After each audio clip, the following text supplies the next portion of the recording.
Saudara-saudari, pemirsa sekalian, salam kebajikan dan kebahagiaan. Saya ingin memperkenalkan channel baru sebagai media untuk belajar spiritual yang murni dengan nama channel Alur 8. Di channel Alur 8, Anda dapat belajar jalan spiritual yang murni, membuka rahasia batin, mengurai rahasia hidup dan kehidupan, menyingkap tirai kegaiban. Channel Alur 8 akan membahas banyak hal, mulai dari spiritual dasar hingga spiritual tingkat tinggi secara bertahap. Penyajiannya akan dibagi dalam beberapa bab. Di sini terlihat di pojok kanan atas ini, kita baru saja mulai dengan bab 1, yaitu tentang landasan jalan spiritual. Karena pada bagian awal ini, kita akan terlebih dahulu membahas landasan-landasan penting dalam memulai praktek spiritual. Sehingga kita tidak salah langkah, tidak salah pandangan, melainkan berada pada jalan yang benar. Penyajian bahasan di Alur 8 juga akan diberi penomoran berupa nomor urut, agar pemirsa bisa mengikuti bahasan tiap masalah secara urut. Di Alur 8 ini, menyimak siaran video secara berurutan sangatlah penting, pemirsa sekalian. Karena tiap siaran itu saling berkaitan membentuk tahapan bahasan.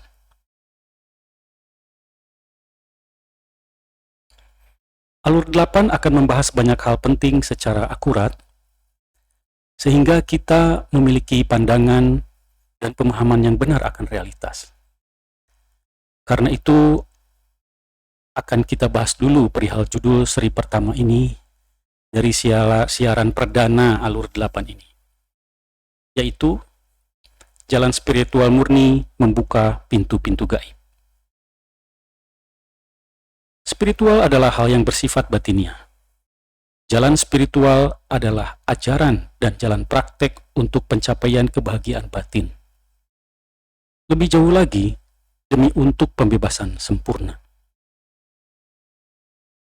Jadi pemirsa sekalian, jika Anda ingin belajar spiritual dengan motivasi, misal biar mendapat perolehan harta benda, sugih ya, pujian, kehormatan, atau mungkin kekuatan supranatural dan semacamnya.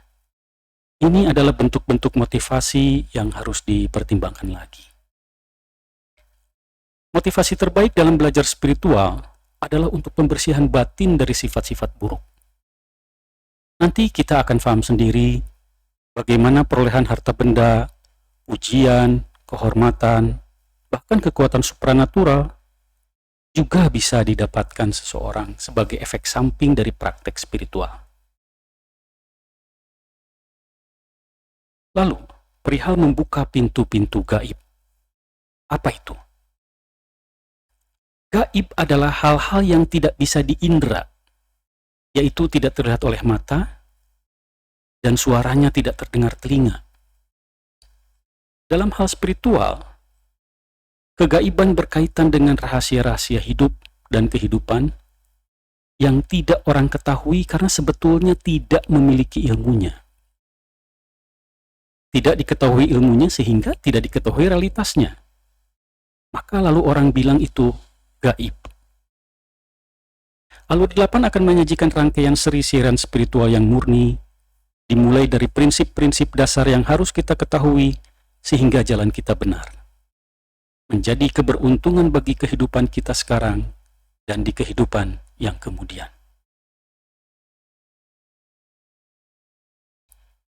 Pemirsa sekalian, Alur 8 menyatakan akan menyajikan seri bahasan jalan spiritual yang murni. Apa itu jalan atau ajaran spiritual yang murni?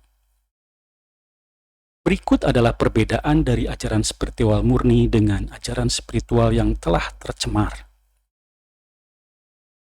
Ajaran spiritual yang murni ketika dipraktekkan akan menyebabkan berkurangnya nafsu-nafsu keinginan, berkurangnya keserakahan dari batin yang mempraktekannya. Sedangkan ajaran spiritual yang tercemar cirinya, walau kadang mengajarkan menahan nafsu, tapi dalam beberapa ajarannya atau bahkan banyak dalam ajarannya, mendorong supaya nafsu keinginan bangkit. Misal nafsu untuk mendapatkan kenikmatan-kenikmatan jasmani, nafsu untuk mengalahkan pihak lain, nafsu untuk menaklukkan pihak lain biar tunduk. Ajaran spiritual yang murni juga ketika dipraktekkan akan menyebabkan berkurangnya kekecewaan, kebencian, kemarahan, kesedihan pada batin yang mempraktekannya. Sedangkan ajaran spiritual yang tercemar, walau kadangkala memang ada menganjurkan menahan marah, tapi seringkali pada kenyataannya mendorong untuk marah pada pihak yang dianggap musuh misalnya, yang dianggap berbeda dengan keyakinan atau jalan yang mereka tempuh. Mendorong untuk memusuhi yang memiliki kepercayaan berbeda, bahkan mendorong untuk berperang. Tentunya demi untuk membela ajarannya. Nah, ini alasannya. Yang dimana ajarannya dinyatakan paling benar dan yang lain sesat. Ini tipuan ini nih. Ajaran spiritual yang tercemar seperti ini seringkali memanipulasi orang untuk beriman terlebih dahulu caranya. Lalu menjadi terikat dengan imannya. Tidak boleh menolak doktrin apapun yang diajarkan. Seluruh doktrin harus dianggapkan pasti baik pokoknya. Kan udah beriman. Jadi harus terima keseluruhannya. Tidak boleh sebagian-sebagian. Padahal pemirsa sekalian, baik buruknya ajaran sebetulnya bukan karena iman dulu, lalu harus semua ajarannya dianggap baik. Ini kan justru harus kita praktekkan dulu ajarannya, kita coba dulu praktekkan. Lalu jika terbukti ajarannya baik dan tanpa celah, barulah maka iman timbul secara bertahap dalam batin kita. Bukan kebalikannya, disumpah dulu harus iman dulu, lalu terima semuanya, ya, tidak boleh protes dan harus anggap itu baik. Jika buruk maka dimanipulasi seakan-akan itu baik. Itu sifat-sifat dari ajaran spiritual yang tercemar. Pemirsa sekalian, ajaran spiritual yang murni juga jika dipraktekkan akan menyebabkan berkurangnya ilusi atau delusi. Ilusi atau delusi ini adalah salah pandangan, bentuk kesalahpahaman akan sesuatu. Misal, yang buruk sesungguhnya malah dianggap baik. Ajaran spiritual yang tercemar akan banyak menyelipkan delusi ini dalam ajarannya. Misal, membunuh itu secara fakta selalu buruk. Kenapa? Karena kan menghilangkan nyawa, juga menyakiti, memisahkan seseorang dari keluarga. Nah, tapi dalam ajaran yang tercemar itu diajarkan kalau membunuh musuh itu jadi baik gitu ya. Lalu marah itu buruk, tapi marah pada musuh itu baik. Ini delusi yang nantinya punya efek berbahaya, pemirsa sekalian. Semisal menghalalkan pembunuhan pada pihak yang dianggap sesat dan dianggap musuh. Masalah sesatnya nanti kan bisa ditetapkan ya. Bisa diutak-atik hanya gara-gara berbeda keyakinan misalnya. Juga kemarahan pada lingkungan misal, yang dianggap tidak selaras dengan kepercayaan mereka misalnya. Menjadi sah untuk marah terhadap lingkungan dan menganggap lingkungan itu penuh dengan musuh. Ya.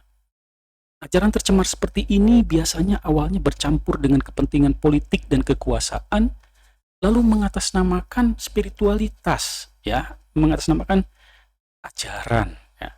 Nah, ini harus bisa kita bedakan dalam langsung praktek ya. Dalam praktek dirasakan, tidak usah saling menuduh ya, dirasakan oleh masing-masing.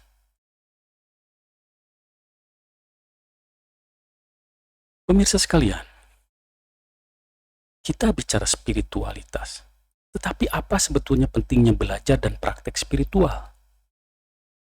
Ada beberapa poin mengenai pentingnya belajar dan praktek spiritual.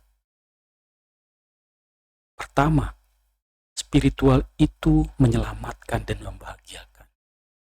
Ini nanti konteksnya menyelamatkan dan membahagiakan baik di kehidupan ini maupun di kehidupan yang selanjutnya ya. Jika Anda lalu ya berbuat baik, misal ya masih berharap nih pada perolehan atau karena paksaan, taruhlah karena pujian Anda berbuat baik atau karena pahala berlipat ganda dijanjikan dari apa yang telah kita berikan misalnya ya. Lalu karena kehormatan misalnya, atau karena ini beban kewajiban diwajibkan kepada kita untuk dilakukan. Maka kebaikan yang Anda lakukan seperti itu belum masuk kategori spiritual. Kebaikan Anda ini masih kebaikan biasa, ya, kebaikan dengan pamrih istilahnya. Tetapi ya walaupun demikian itu sudah cukup baik, pemirsa sekalian. Kebaikan tetap kebaikan walaupun ada pamrih, ya. Hanya nanti timbangan pahalanya itu loh, kualitasnya itu yang berkurang, ya. Tapi makanya sebetulnya bagaimana amal-amal baik ini masih bisa ditingkatkan kualitas kebaikannya lewat praktek spiritual. Kebaikan spiritual adalah kebaikan yang dilandasi dengan pengetahuan dan pengalaman langsung bahwa perbuatan baik itu membahagiakan diri sendiri dan juga bermanfaat untuk diri ataupun makhluk lain. Jadi, dalam spiritual yang benar, kita berbuat baik itu bukan karena diwajibkan atau karena diancam jika tidak melaksanakannya disiksa, ya, misal. Kita berbuat baik karena melihat langsung bahwa itu secara substantif memang baik dan layak untuk dilakukan, untuk dipraktekkan. Hasil secara langsung dari kebaikan yang dilakukan adalah kebahagiaan batin. Masih ada juga tentunya hasil lainnya ya, berupa perolehan-perolehan yang biasa disebut pahala. Ini ada tentunya. Tapi pahala ini bagi seorang praktisi spiritual ini nomor 2. Ya, bagi yang telah matang dalam spiritual, nomor 1 adalah kebaikan itu sendiri memang membahagiakan. Nanti pada tingkatan praktek spiritual kelas tinggi akan memberikan efek kekuatan batin yang dapat menembus realitas materi maupun batin. Nah, perihal ini nanti juga akan dibahas di alur 8, walau mungkin masih akan cukup lama untuk menunggu antrian bahasan kita hingga pada bagian ini ya, karena kita yang landasan dasar dulu aja akan cukup banyak.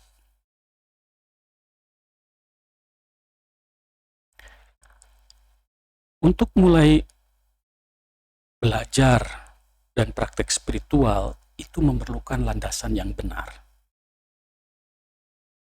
Spiritualitas memiliki landasan utama yang jika landasan ini tidak ada, maka spiritual tidak bisa dikembangkan. Nah, apakah landasan itu? Jadi harus dimiliki ya, karena kalau ini tidak dimiliki, maka tidak akan berkembang spiritualitasnya. Pertama, harus ada keyakinan akan adanya perbuatan baik dan buruk. Perbuatan baik itu nyata ya, akan menghasilkan buah atau pahala yang baik. Perbuatan buruk juga nyata, bisa kita rasakan, bisa kita alami, bisa kita lihat, dan akan menghasilkan buah yang buruk. Tanpa keyakinan ini, Anda tidak akan bisa mengembangkan spiritualitas. Misalnya, Anda seorang yang tidak peduli mana baik dan buruk, ya, tidak peduli akan akibat-akibatnya. Ya. Nah, ini tidak akan berkembang orang seperti ini belajar spiritualitas. Lalu harus ada pandangan benar akan realitas. Pandangan benar akan realitas tingkatannya memang banyak. Ya. Ini bisa sangat mendalam. Tapi setidaknya nanti ada pandangan benar pada tingkat minimal harus dimiliki sebagai dasar membangun jalan spiritualitas. Nanti ini akan dibahas lebih lanjut ya. Lalu yang ketiga harus adanya kehendak benar, yaitu kehendak atau keinginan untuk menjadi orang yang berperilaku baik. Kehendak melaksanakan kebaikan-kebaikan, kehendak memurnikan pikiran dan batin. Pemirsa sekalian, dari tadi beberapa kali kita sebut kata realitas. Tapi apa itu sebetulnya realitas? Realitas per definisi adalah keadaan sebenarnya keadaan apa adanya dari objek, data, fakta, dan fenomena. Fenomena adalah rangkaian dari objek, data, atau fakta yang membentuk kejadian atau membentuk informasi ya, yang dialami. Nah, tetapi saudara-saudara sekalian, dalam dunia fisika klasik ya, yaitu fisika Newton ya yang kita kenal di sekolah, realitas itu dianggap sesuatu yang berdiri sendiri dan tidak tergantung dari persepsi. Walaupun suatu objek atau fenomena dapat dipersepsi berbeda oleh orang yang berbeda, tetapi realitas yang sesungguhnya, faktanya, dianggap memiliki makna substansi tersendiri berupa realitas yang sesungguhnya, realitas asli ya. Nah, pemirsa sekalian, tetapi ada dunia fisika kuantum. Ya, ini fisika yang lebih modern ya, fisika kuantum, di mana realitas dari suatu objek atau fenomena tidak bisa terlepas dari persepsi ya, terkait. Jadi suatu fenomena, suatu objek itu selalu terkait dengan persepsi.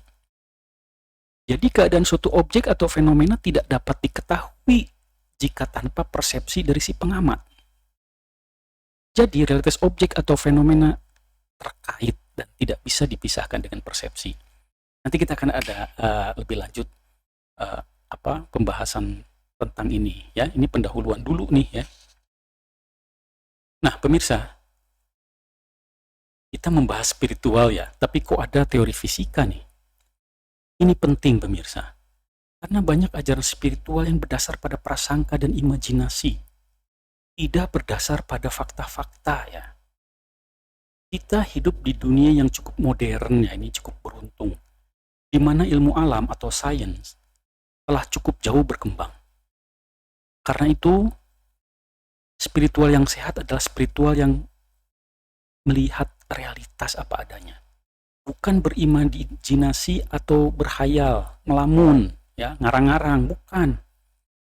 Maka sangat penting untuk tetap menjaga kesadaran pikiran batin, ya, agar tetap pada kesadaran yang nyata. Karena itu, pengalaman objektif di dunia ilmu alam sains secara ilmiah sebetulnya tidak akan jauh berbeda dengan kesadaran objektif dalam spiritual yang sehat.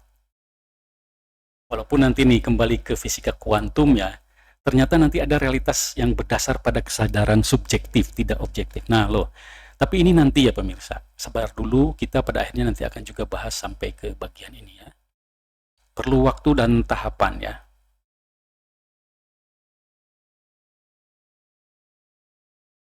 Pemirsa sekalian, realitas itu sangat rumit ya. Jadi keadaan sebenarnya itu sangat dalam dan rumit. Fakta sebenarnya dari alam kehidupan ini banyak yang masih rahasia bagi kita ya. Masih gaib ya. Karena itu kita akan membahas realitas ini secara bertahap. Pada tahapan awal praktek spiritual, akan banyak sekali kita mengkaji realitas apa adanya dari hal-hal yang berlaku umum, tetapi sangat penting ya. Berlaku umum yaitu kesadaran objektif di dunia fisika konvensional. Kajian realitas pada tahapan awal spiritualitas ini ya bertujuan untuk menghapus ilusi dan manipulasi pikiran yang biasanya dikarenakan kemelekatan dan egonya. Nanti pada tahap lanjutan spiritualitas, pada akhirnya akan bertemu dengan realitas kuantum. Tetapi hal ini baru bisa dipraktekkan pada latihan tingkat tinggi dari jalan spiritualitas yang tentunya mensyaratkan berbagai pencapaian kualitas batin yang harus dicapai terlebih dahulu ya. Nah, tapi jangan khawatir pemirsa sekalian. Alur 8 akan menyajikan semuanya secara bertahap ya, walaupun memerlukan waktu yang cukup panjang ya.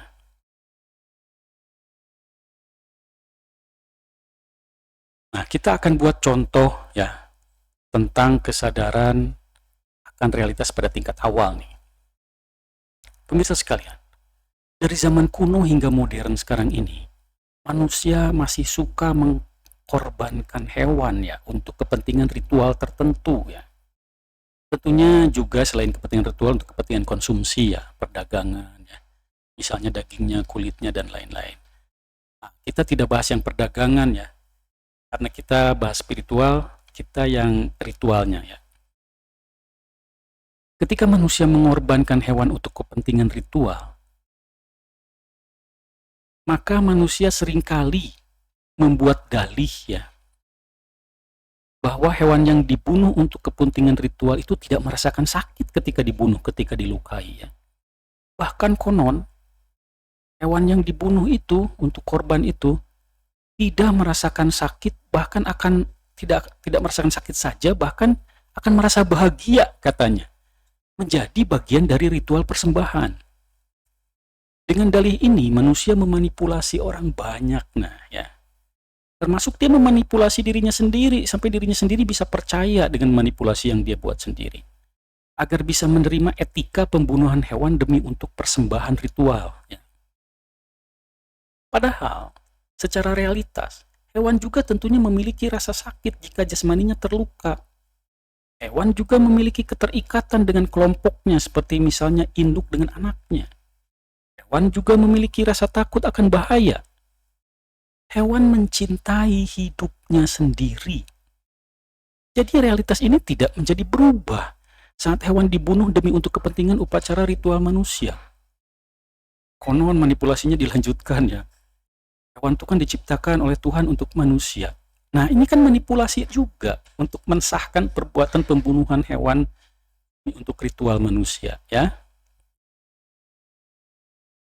Jika Anda bersikukuh bahwa hewan tidak merasa sakit dan bahkan bahagia dibunuh untuk menjadi bagian upacara ritual manusia, artinya Anda telah membohongi diri Anda sendiri, berpaling dari realitas, dari kenyataan yang sebenarnya, demi untuk kepentingan ego dan keserakahan, yaitu mendapatkan pahala karena melakukan upacara ritual. Nah, pemirsa, ini contoh dari realitas yang dipelintir dan diganti dengan khayalan, ya, yaitu demi untuk kepentingan ritual manusia, lalu manusia mengorbankan hewan dan manusia berkhayal, berimajinasi bahwa hewan yang dibunuh itu tidak merasakan sakit. Bahkan hewan yang dikorbankan berbahagia bisa mendukung upacara ritual manusia yang berpahala ya. Tentunya berpahala bagi si manusia, bukan bagi hewannya ya. Jika kita ingin praktek spiritual yang benar, pemirsa sekalian, maka kejujuran pikiran dan batin itu penting. Kita harus menghindari manipulasi pikiran-pikiran khayalan seperti contoh-contoh tadi. Ya, itu penting sekali. Nah, tadi contoh kesadaran akan realitas tingkat dasar, artinya yang sering kita temui ya di kehidupan kita sehari-hari ya. Walau mungkin bagi sebagian orang itu sudah cukup berat juga untuk dipikir ulang ya. Karena kadang manipulasi itu sudah nyerap sekali pada pikiran sehingga kita menjadi mengira itu suatu kebenaran, suatu fakta, padahal itu delusi ya. Nah, lalu bagaimana contoh kesadaran akan realitas pada tingkat yang lebih lanjut ya? Misal nih, setiap jenis makhluk memiliki alam pikiran yang khas ya. Ada manusia, binatang, taruhlah jin, hantu sengsara, dewa atau malaikat ya. Istilah dewa malaikat ini sebetulnya sama ya. Hanya nanti budaya apa bilang dewa, budaya apa bilang malaikat. Memiliki alam pikiran masing-masing mereka ini. Sesuai dengan alam dan kelompoknya, sesuai dengan alam pikiran habitatnya. Karena itu setiap makhluk akan mempersepsi realitas secara berbeda ya. Misalnya pohon. Pohon yang dipersepsi oleh manusia sebagai pohon belum tentu dipersepsi oleh jin atau hantu sengsara sebagai pohon loh ya. Hantu sengsara misalnya bisa saja mempersepsi apa yang dipersepsi oleh manusia sebagai pohon itu adalah sebagai kampung, rumah. Dia lihat sebagai habitat tempat mereka tinggal. Mereka tinggal di pohon-pohon karena mereka pikir itu rumah. Itu kampung, bentuknya juga belum tentu seperti bentuk yang manusia lihat ya. Tetapi pada dasarnya Apa yang dipersepsi manusia sebagai pohon, tetapi dipersepsi hantu sengsara sebagai rumah atau kampung, itu merupakan sekumpulan atom dan subatom. Ya. Nah, ini kesadaran realitas yang sudah masuk fisika kuantum, tidak kita bahas lebih lanjut dulu, ini hanya sebagai contoh dulu ya. Hal seperti ini bagi orang biasa ya, yang baru ya. Orang biasa itu biasanya mendengar hal yang tadi itu baru pengetahuan intelektual, mungkin dia mendengar dari saya, membaca dari buku atau kata orang ya. Tetapi nanti bagi orang yang telah berlatih spiritual hingga tingkat lanjutan, kenyataan tadi itu dengan melatih konsentrasi ketenangan, konsentrasi kekuatan batin, maka dapat melihat realitas tadi itu secara langsung apa adanya. Dalam praktik spiritual tingkat tinggi, ada cara untuk memahami atau bahkan masuk ke alam pikiran pada habitat makhluk-makhluk yang beragam di alam kehidupan ini. Ya. Nah, bersabar dulu kalau Anda ingin langsung ke tahap itu contoh keinginan yang rakus. Anda ingin langsung kekuatan supranatural, ya. Harus bertahap ya, saudara-saudara sekalian. Nah, ini ada ilustrasi ya dari realitas dipersepsi secara berbeda oleh kelompok makhluk yang berbeda. Kita lihat ya, ada gambarnya ini. Ada kumbang kotoran, ada gambar cacing kotoran juga ya. Mereka ini mempersepsi tumpukan kotoran hewan lain seperti kotoran sapi itu sebagai berkah, sebagai makanan dan tempat hidup bahkan. Dunia mereka ini adalah kotoran. Ya. Sedangkan manusia mempersepsi kotoran sapi sebagai sesuatu yang jorok dan menjijikan. Padahal faktanya sama ya, yaitu kotoran sapi misalnya. Tetapi kotoran sapi dipersepsi sebagai realitas yang berbeda ya, oleh kumbang kotoran atau oleh cacing dan oleh manusia. Nah, ini contoh ya, faktanya sama tapi dipersepsi oleh makhluk yang berbeda secara berbeda karena alam pikirannya itu berbeda ya, sesuai jenis makhluknya, habitatnya ya. Nah, ini perlu direnungkan hal-hal seperti ini ya, karena ini akan menjadi dasar. Pemirsa sekalian, ada para bijaksana bilang, kenalilah diri sendiri sebelum mengenali Tuhan. Nah, bagaimana ya kita bisa mengenal Tuhan, sedangkan diri sendiri saja kita tidak kenal betul secara tuntas? Silahkan dipikirkan. Bagaimana manusia yang belum paham bagaimana sih sebetulnya susunan isi perutnya itu ya? Coba di sini, ada yang langsung tahu nggak misalnya limpa atau limfa itu di mana letaknya? Ya. Lalu juga tidak begitu ngerti susunan isi kepalanya sendiri ya. Tapi orang ini merasa dekat dan mengenal Tuhan, coba ya. Apa memang Tuhan itu lebih mudah untuk dikenali ya? Daripada mengenali isi perut dan isi kepala tubuh jasmani kita yang kita bawa-bawa sendiri tiap hari ya. Nah, ini baik sekali hal-hal seperti ini untuk direnungkan ya. Apa yang disebut diri sendiri itu terdiri dari ada jasmaninya, ada batinnya ya. Nah, ilmu tentang jasmani telah dikenal lewat ilmu modern ya, seperti biologi dan ilmu kedokteran. Tapi ilmu tentang pikiran dan batin ini masih langka. Walau sebagian kecil telah dikaji dalam ilmu psikologi, tapi itu hanya sangat-sangat sebagian kecil.